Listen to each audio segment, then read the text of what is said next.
How's it going, everyone? It's Juan Romero here from Switch Watch. Good to see you all. Now, I know you like us to jump straight into the review, and I promise I will do that, but it's in your best interest to hang on. I've got a review today of a game called Bad Dream Coma, being published by Forever Entertainment. It's due out on the 24th. Now, I liked the game. I'll come out and say that straight away. So I asked the publisher and said, look, we'd like to give some of these copies away to our subscribers, and they've given us 5 copies. So we're going to play a game in this video. Throughout this video, there's going to be some letters that appear. Make sure you jot down those letters, because what I want you to do is at the end of the video, when you've jotted them all down, you need to make a word and put that word in the comment section down below. Incorporate it into a sentence. Make sure I know that what the word is. Put it in a sentence. The best sentence with the incorporated word from the letters in this video will win a prize, and we'll announce those winners on the next video. Without further ado then, let's jump into the review of Bad Dream Coma. Right guys, so let's talk about the story here. As the title suggests, this seems to be a very bad dream resulting from a coma, possibly.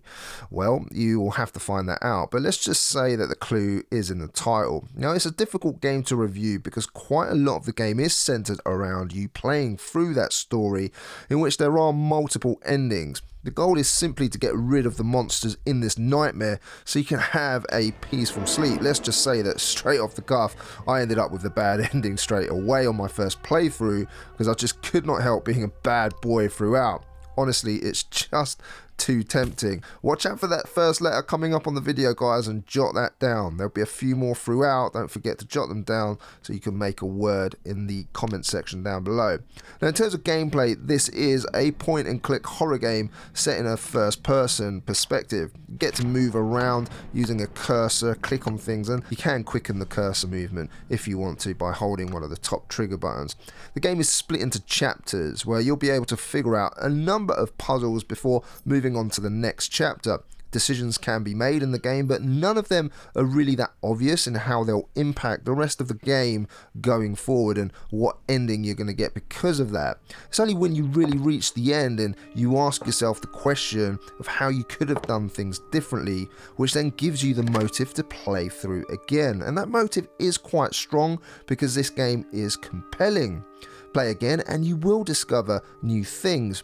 You can't die in the game, but bear in mind each decision can have consequences in how things will play out.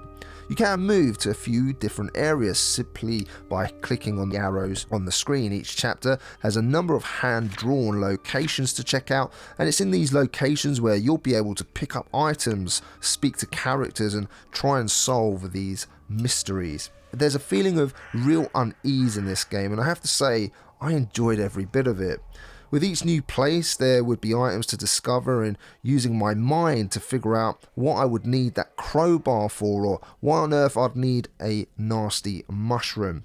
Everything involves working out the order of what and when to use those said items.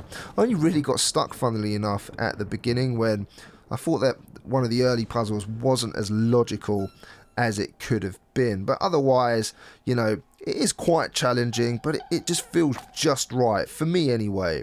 Some uses of the items are bloody gruesome, I will say that, but so satisfying when you work them out. I don't even want to give examples here purely as I don't want to spoil it for you. There's lots of little surprises and puzzles you're going to enjoy solving. Suffice to say, it's a wonderful little point and click puzzle game. The sound design in Bad Dream Coma is one of its strongest points, of that there is no doubt. Different pieces of music that suit each area very well. At the beginning, for example, you've got the thunder cracking in the background, making you feel on edge. It's atmospheric at times where it knows when to be silent, and you've got those creaking noise or those creatures making a noise like a crow croaking in the background or whatever it may be, and you always feel on edge because you feel like there's movement happening around you from the dead or from creatures, from animals, from insects, whatever it may be. And the way it conveys that across to the player just makes you feel completely uneasy when you're playing this, and it's something I very much enjoyed. I loved how the string instruments would just come in at the right time, or a melodic piano piece would come in, and it's just really well done. I do love the visuals in this game. It's something different, using that hand-drawn style which emphasizes gruesomeness wonderfully when it needs to. The black and white tones are fantastic, but lose a couple of fingers and the red stuff seems so much more impactful to the senses. It's simple yet detailed. Every location has been drawn brilliantly. I love the cemetery, for example, and the scary scarecrow moving every time you come back and he's in a different place. There's no real jump scares per se, but the scares here are in a psychological way. Everything's creepy. There's no performance issues at all, and it played great in both handheld and in docked mode, as well as having touch controls when you want to play on the move, which was great. In terms of value then, the game is, £8.99 or $9.99. I would not even bother waiting for a sale on this one. Pick this one up to play one evening. It's going to engross you from the very beginning. Better yet, take part in our word game and you may get this game for free. Can't get better value than that. You'll get at least 4 hours from your first playthrough, maybe 5 if it takes you a little bit longer to complete those puzzles. And there's going to be lots of motivation to play through at least another time to see how you could get those different endings. And to me, it was entertaining to start up again, definitely. And in my opinion, it's one of the best games Forever Entertainment have published so far. Now, if you want the gruesome little story to play through, lots of puzzles to solve in this point-and-click adventure, then this is an essential one to add to your collection. An 8 out of 10. Really solid stuff here. Now, if you're one of those people that skip straight to the end for the verdict, then you might want to go back, check out all the letters that have come up throughout this video, because all you need to do is make a great word, incorporate that into a sentence in the comment section down below, and you could be a lucky winner of a copy of Bad Dream Coma on the Nintendo Switch. We're giving 5 away, and I'll announce the winners on our next video. Hope you've enjoyed this one, guys. If you did, don't forget to leave a thumbs up for us, and if you're a new watcher here, then why not subscribe for more giveaways and reviews like this one. My name's Juan Romero from Switchwatch, and I'll see you again on the next one. Take care.